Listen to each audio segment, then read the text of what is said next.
You're hearing a lot already this morning, as you will throughout the day, as you will throughout the show, about the powerful combination of silicon and software in the future. That goes without saying, obviously. But remember, those are empty vessels, in a big sense, without data. And increasingly, companies that are in the business of making silicon are not just making empty vessels anymore. They're getting involved in the practices and the strategies on how data flows best through their very powerful products. I don't think any company knows that better than Intel. Let's get a taste of their vision now.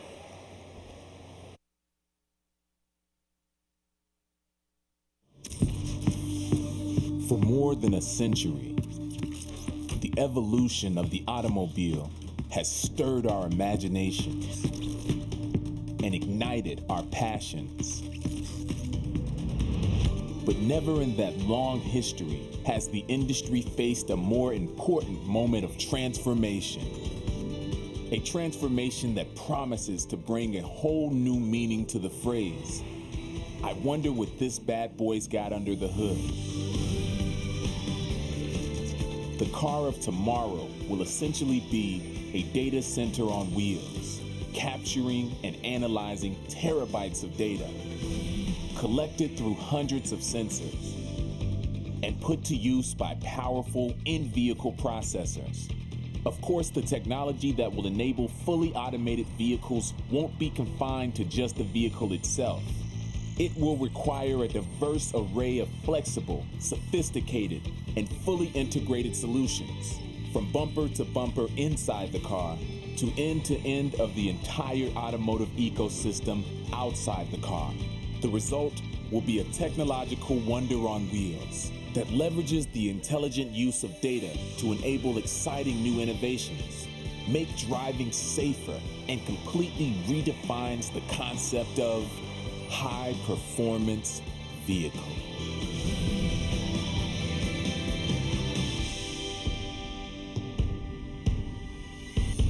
Please welcome CEO of Intel, Brian Krzanich.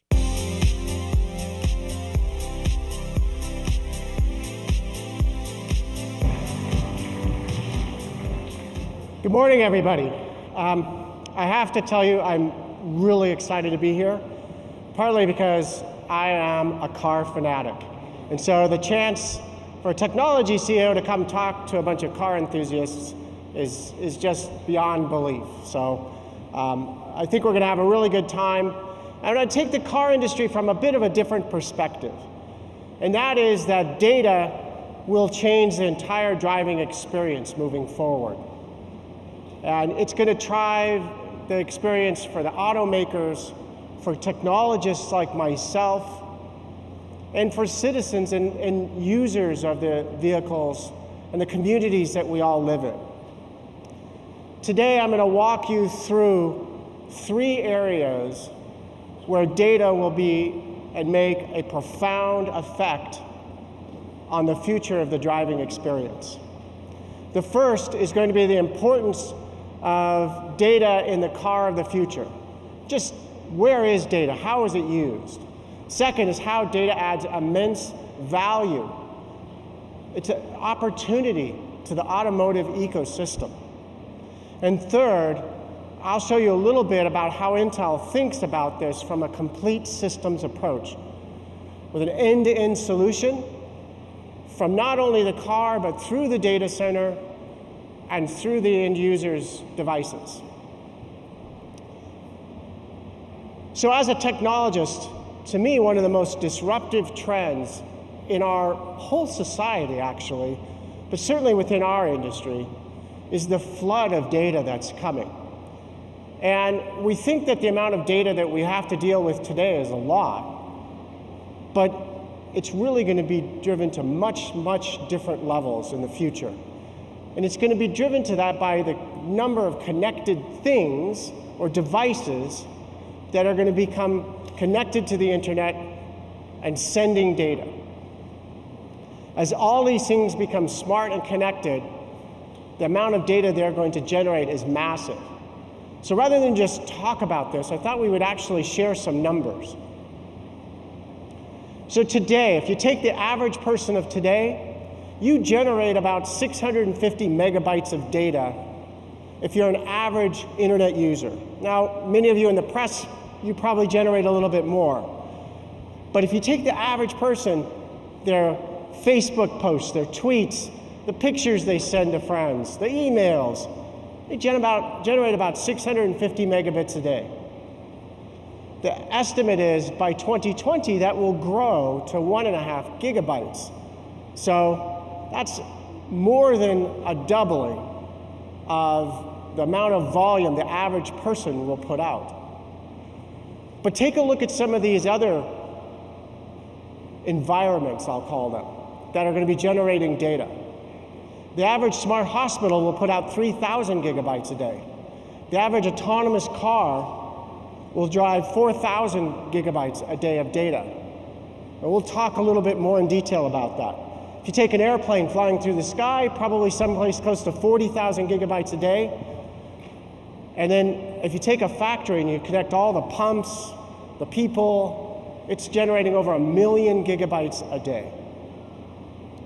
So that's a lot. And I thought we would try and turn this into kind of more humanistic and understandable terms. So where does the data come from on the car? So if you take a look at the cameras that are on the car, they're going to be generating somewhere around 20 to 40 megabits a second of data. The radar, that'll be sensing how far away everything is around it, between 10 and 100 kilobytes a second. And you can go on down these, but when you take a look at that, and you add those all up, and you take a look at the average person who drives about an hour every day. Now that's an average. I realize in LA it could be a little bit more. We heard earlier from Mark that the average person spends an hour each way in traffic, so I'm not going to count LA as the average, but if you take a look at the average, it's an hour. You add all those up, those sensors, all having to communicate back up, it's 4,000 gigabytes a day. So now let's turn that into some more humanistic numbers. We said that the average person by 2020 will generate about 1.5 gigabytes. So each car driving on the road will generate as much data as about 3,000 people. Right? Okay. If we extrapolate that just a little bit further, and I have this discussion with people all the time, let's assume that by 2025 or something like that, you can pick the date, you can pick the number, there's 1 million autonomous cars out there driving on the roads. Remember, there's many times that number of cars sold each year, so I'm talking about a small percentage of the cars. That's going to be equivalent to 3 billion people's worth of data generated on the internet every day by just 1 million autonomous cars. That's increasing the population of the world in data speak from a people perspective by almost 50%. So when I talk about the flood of data that's going to be generated by these machines, I think when we put it into real life terms, like converting it to the number of people generating an equivalent amount of data and multiplying that times the number of sites, like the number of cars, it really gets to tell you just how immense this amount of data is.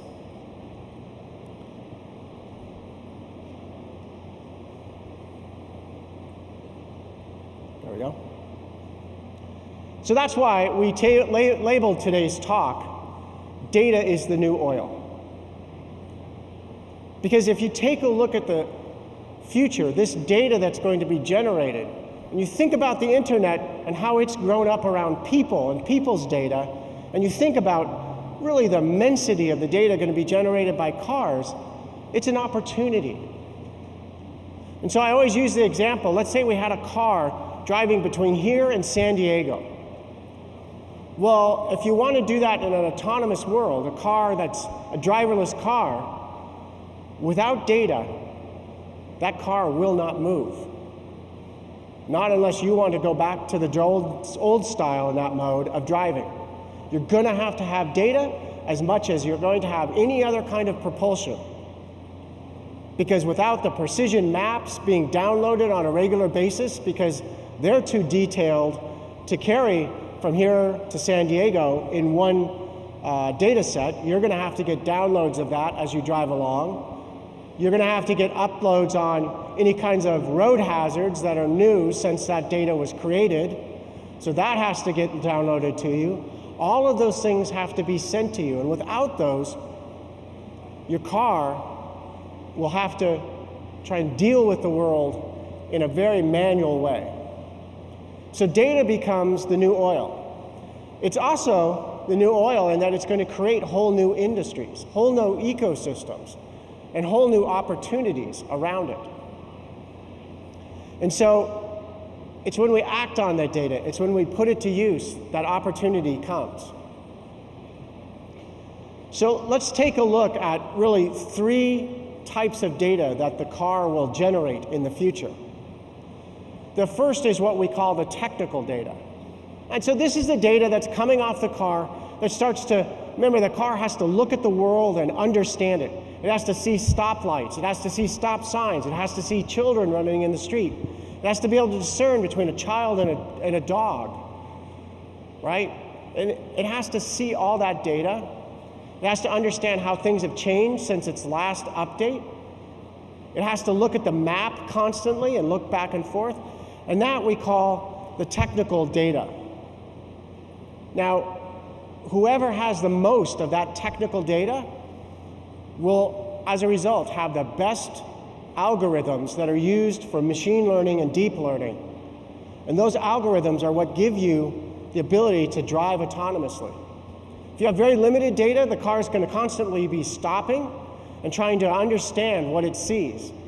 If you have a rich set of data that encompasses many situations, then your car, your algorithms will be smart enough to adapt, to move around objects, to deal with cones in the road. All of those kinds of situations are going to have to be learned by the machine, and they're learned through that technical data. So technical data is the first kind of data that's out there. The next type of data that's valuable is what we'll call societal or crowdsourced data. And we start to kind of use this today. You see it on your phone, you see it on your tablet, your PC. It starts to know where you are, and it starts to send you updates or give you details. And your car will have that same capability. You'll crowdsource data. You see this in apps like Waze today. But in an autonomous world, that has to all happen below, let's call, the hood. It has to occur by the car itself.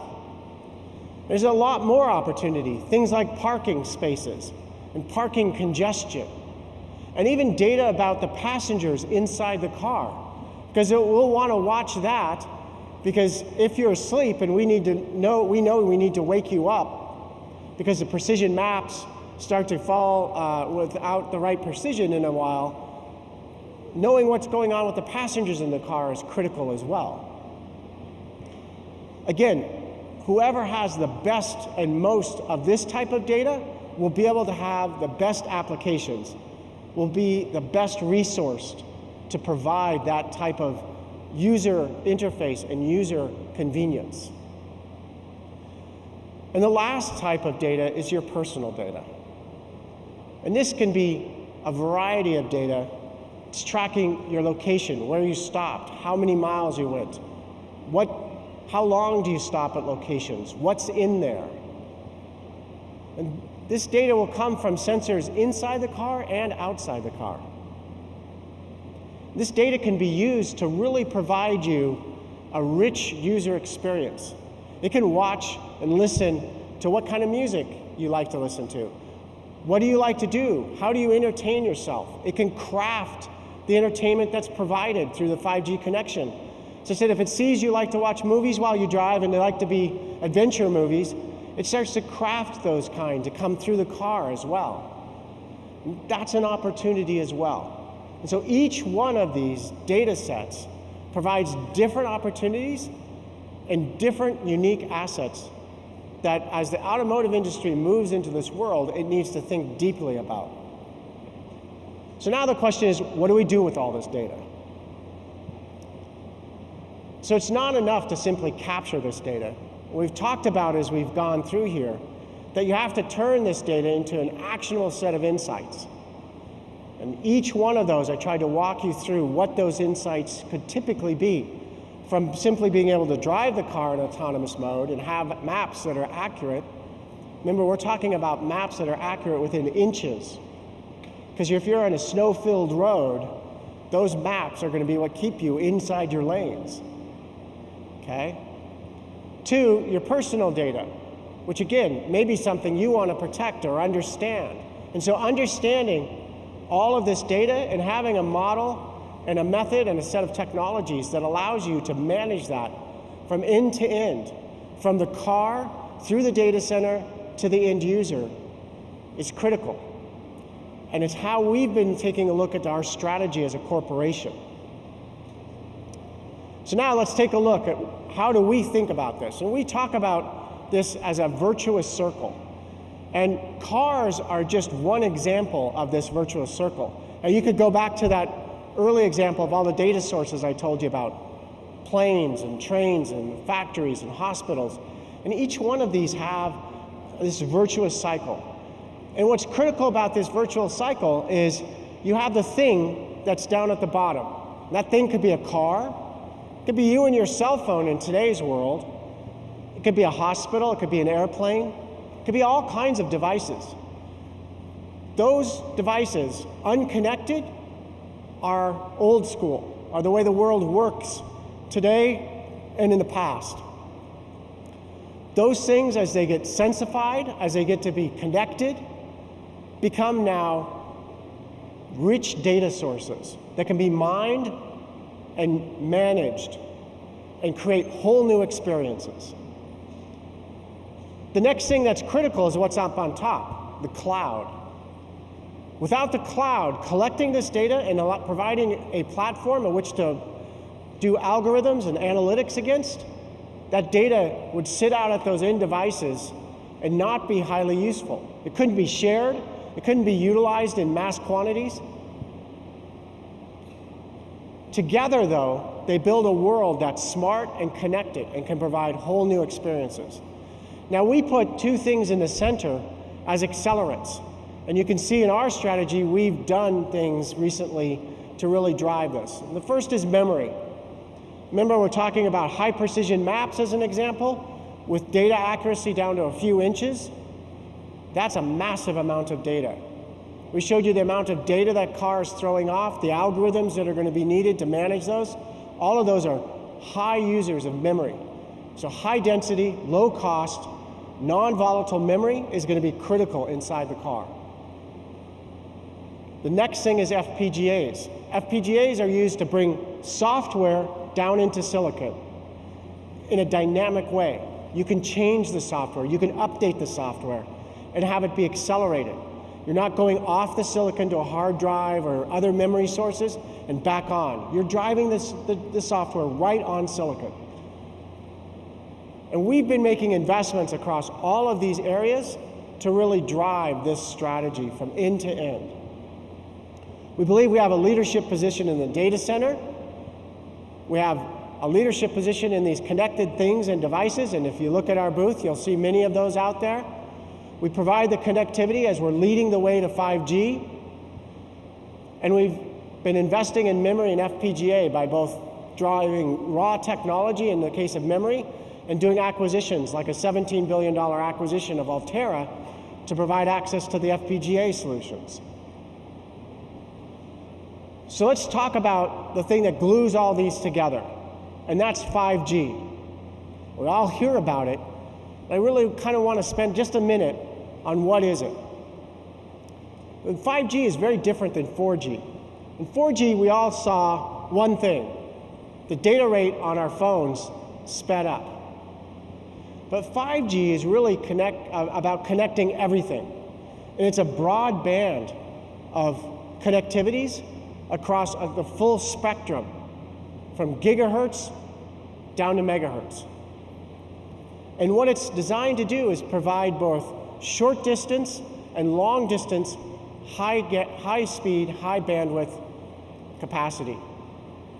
And so you see that what we're talking about is 1,000x capacity, so we can provide large amounts of those connected cars. We talked about 3 billion people equivalent. 10x latency reduction, so it has to be high speed in these large data quantities, right? So think about being able to download your pictures or movies almost instantly. And providing about a 50x peak data capability. So these are networks that are transformable. We can manage them. We can adjust the bandwidths and the capabilities on these networks. And so as we know people are driving home, we're broadening the bandwidth capabilities in the spectrums that drive autonomous driving, drive the mapping hardware. And as we know people are then getting off the roads at night, we start to drive bandwidth towards people's homes so that they can now watch movies, do all their entertainment at home. And they'll be in what we call vehicle-to-vehicle communication as well, so that you can see what other cars are doing and understand that. And the algorithms inside your car will be able to talk to the data from the cars around you and help in that decision making. So we're committed to helping this ecosystem deliver on autonomous driving and the driving future. But I'm going to be honest, this industry still has challenges. This isn't a done deal. There's a lot of technology that has to get developed still. There are 4 areas we see as challenges to tackle the autonomous driving. First is the size of the data sets. A single Tesla fleet cars we talked about could create just 40 terabytes of data in just 8 hours of driving. So that's a huge data set for within a data center. Second is the time to train.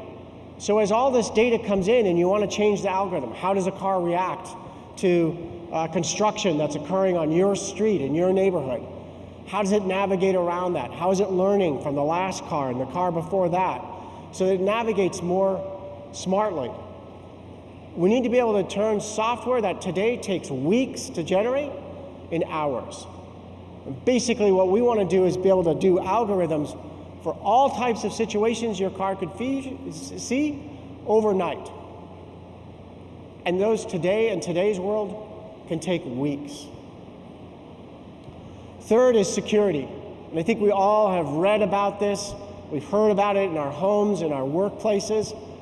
The car is especially a place we want to make sure is secure. And we believe that to do this, it's going to take really the industry coming together and collaborating. That no one company will be able to provide all the security solutions and provide all the computing capabilities to connect that security to. And lastly is accessibility and scalability.